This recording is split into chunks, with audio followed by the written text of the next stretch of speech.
ఇక జోగులాంబ గద్వాల జిల్లా గట్టు మండలం పెంచుకలపాడు గ్రామంలో ఉన్న రోడ్లపై ఉన్న నీరు చిన్న నీటి కుంటలుగా తలపిస్తున్నాయి. పెంచుకలపాడు గ్రామ రహదారులపై గ్రామ ప్రజలు వరి నాట్లు వేసి నిరసన వ్యక్తం చేశారు.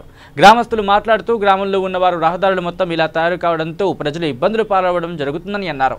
అధికారులు గ్రామ ప్రజా ప్రతినిధులు గ్రామంలో ఉన్నవారు సమస్యను పరిష్కరించాలని కోరారు.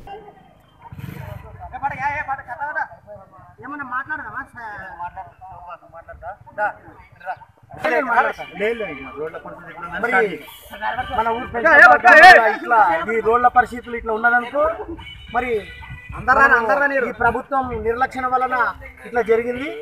మరి ఇది ప్రభుత్వం కళ్ళు తెరుచుకోవాలని మరి ఈ వరి నాటు వేయడం జరిగింది. ఇది కరిగేట్లాగా రోడ్లు అయిపోవడం వల్ల ఇట్లా జరిగింది. ఈ వరి నాటు వేయడంతో ఈ ప్రభుత్వం కళ్ళు తెరిచి మన అధికారులను గ్రామ పంచాయతీ కార్యదర్శిని కానీ సర్పంచుని కానీ వాళ్ళు పోస్టు చేసి మళ్ళీ ఈ రోడ్లు బాగా చేపియాలని విజ్ఞప్తి చేస్తున్నాము.